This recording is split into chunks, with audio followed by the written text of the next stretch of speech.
Hello बच्चों, नमस्कार। स्वागत है आपका हमारे चैनल द एडमिट पर।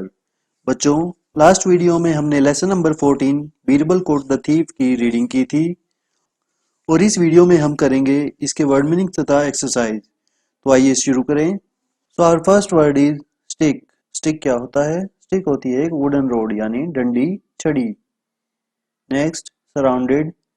Meaning of surrounded is covered on all sides यानी घिरा हुआ।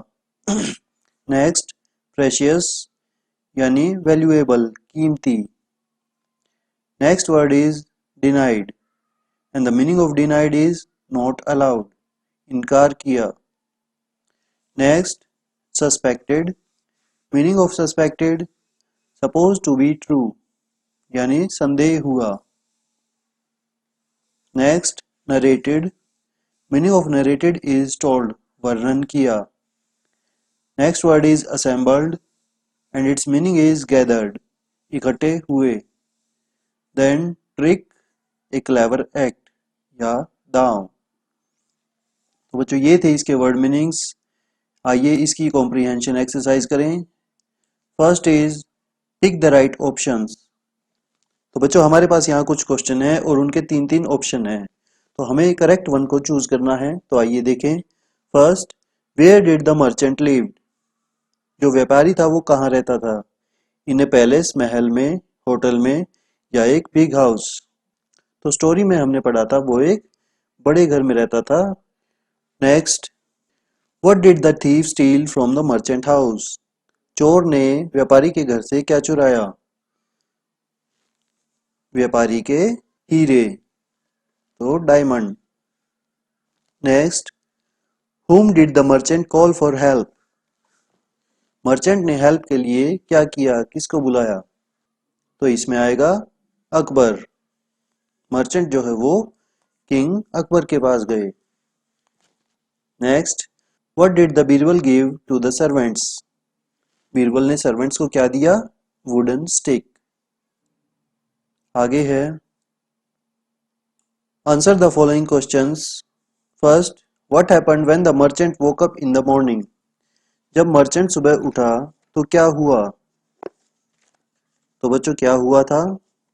उसके गहने, उसके हीरे चोरी हो गए थे। तो यहां हम लिखेंगे When the merchant woke up in the morning, he found his diamonds stolen। आइए आगे चलें। Question number 2, Why did the merchant cry out in anger। व्यापारी क्यों दुखी था? व्यापारी इसलिए दुखी था क्योंकि उसके हीरे चोरी हो गए थे। तो यहां हम लिखेंगे Merchant cry out in anger because his diamonds were stolen। Next, question number 3, What trick did Birbal play to catch the thief। Birbal ने चोर को पकड़ने के लिए क्या किया? Birbal gave a stick of equal length to all the servants। He told them that the stick of thief would be longer by 2 inches। The thief cut his stick and was caught। तो बीरबल ने हर एक servant को लकड़ी की छड़ी दी और कहा कि जो भी चोर है उसकी छड़ी 2 इंच बड़ी हो जाएगी। तो जो चोर सर्वेंट था उसने अपनी छड़ी 2 इंच कम कर दी, काट दी, जिसके कारण वह पकड़ा गया। Next, question number 4, what did the thief do at night. चोर ने रात को क्या किया? The thief cut his stick by 2 inches at night. चोर ने अपनी छड़ी 2 इंच काट दी। आइए आगे चलें। आगे है vocabulary exercise. Match the words in column A with their opposite in column B. One has been done for you. तो बच्चों, ये हमारे पास कुछ अपोजिट वर्ड्स दिए गए हैं जो हमें मैच करने हैं। जैसे फर्स्ट है स्मॉल। स्मॉल होता है छोटा और उसका अपोजिट होगा बड़ा यानी बिग। Second, asleep. अस्लीप का अपोजिट होगा awake, AWAKE, awake. Next, order and the opposite of order is disorder, DISORDER। Next, lock, opposite of lock unlock. Next, master, opposite of master is servant.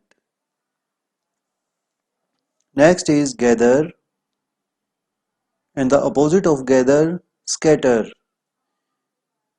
Next, sharp, opposite of sharp, blunt. And the last word is anger, and the opposite of anger, calm, CALM, calm. तो ये थे opposite words. आइए आगे चलें। आगे है making adjectives from the nouns given below. बच्चों नीचे हमें कुछ नाउन दिए गए हैं, हमें उनसे एडजेक्टिव बनाने हैं यानी विशेषता बतानी है। For example, how foolish you are, तुम कैसे मूर्ख हो। तो ये उस व्यक्ति की विशेषता है कि वो मूर्ख है। The trick to catch the guilty worked, foolish and guilty in these sentences are adjectives। तो foolish और guilty जो है इन sentences में वो क्या है, एक विशेषता है, adjective है किसी भी व्यक्ति की। They are formed by adding suffixes ish and y to nouns fool and guilt। तो fool and guilt जो है हमारे पास नाउन है जिनमें हमने ish और y ऐड करके adjective बना दिया। आइए आगे देखें। Here are some adjective formed from nouns। Magic plus AL magical, photograph plus IC photographic. Make adjective from the following noun by adding given suffixes and make necessary changes in the spelling wherever needed।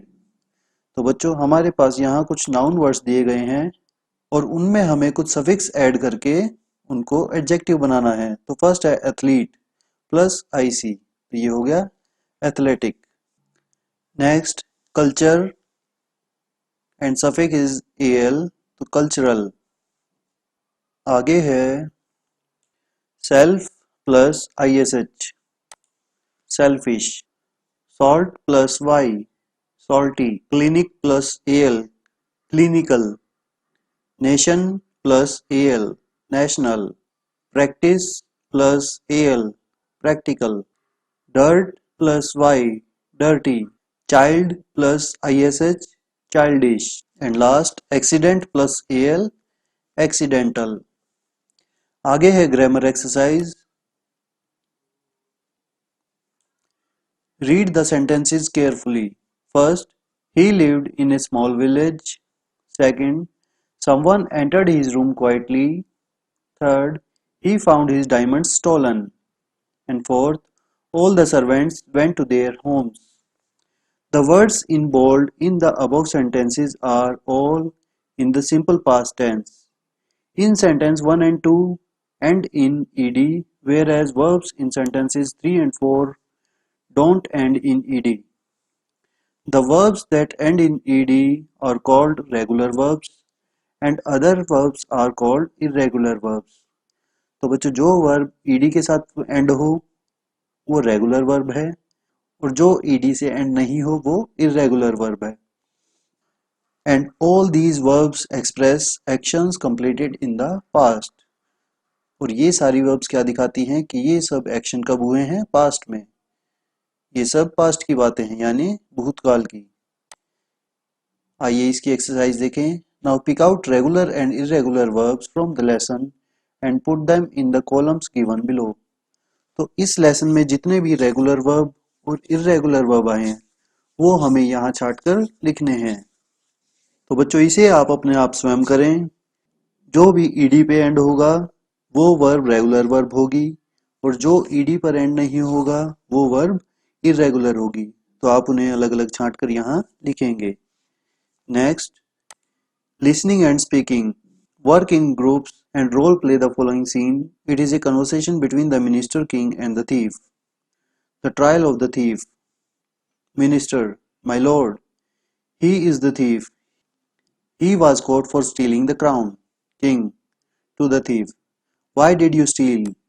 Thief, my lord, let me explain. King, all right, I give you a chance to defend yourself. Thief, my lord, I am a farmer. This year there was no rain. King, why have you stopped? Tell me more. Thief, my lord, whatever money I had from the crop I grew, It was taken away as tax. As a result, my family was left with nothing. We were all starving. This led me to steal. Minister, my lord, he is telling a lie. King to the minister, you keep quiet, but we don't collect any tax from the subjects of our kingdom. Thief, but my lord, I was forced to pay tax every year. King, now I know the truth. And he orders the soldiers, arrest the minister and release the man. All speak in one voice. Long live the king. तो बच्चों ये थी एक conversation जो आपकी practice के लिए दी गई है. आप भी इसे पढ़ें और इंग्लिश बोलने की प्रैक्टिस करें. Next is writing section. Rearrange the following sentences as per the sequence of the story and write them in your notebook. बच्चों हमारे पास यहाँ कुछ sentences दिए गए हैं, लेकिन वो कैसे हैं वो अरेंज नहीं है. कोई सेंटेंस पहले है और कोई बाद में. अकॉर्डिंग टू द स्टोरी हमें इसको अरेंज करना है कि पहले क्या इंसिडेंस हुआ था और बाद में क्या. तो आइए इसको देखें. बच्चों इसमें सबसे पहले आएगा once there was a king, एक बार एक राजा था. उसके बाद सेकंड पर आएगा he lived in a beautiful palace. Next one day his crown was stolen. उसके बाद he asked the ministers, army men and friends to find the thief. And after that, all of them tried hard to find the crown. Next, by their efforts, the thief was caught. And the last one is, at last, crown reached its right place on the head of the king. तो इस प्रकार से थी ये story जो हमने arrange किया. Next is follow up. Suppose you lose one of your belongings in the school. Discuss in group the steps that you would take to find out the lost thing.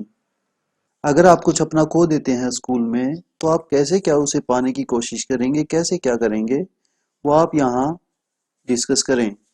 तो बच्चों इसके लिए आप जो भी स्कूल में staff members हैं आप उन्हें इन्फॉर्म कर सकते हैं. आप कोई एक लोस्ट कैप्शन के साथ नोटिस लिखकर इंफॉर्मेशन बुलेटिन पर लगा सकते हैं. तो बच्चों ये था lesson number 14 Birbal caught the thief. आशा करता हूँ आपको यह समझ आ गया होगा. इस वीडियो को लाइक तथा शेयर करें और हमारे चैनल को सब्सक्राइब करें. Thank you.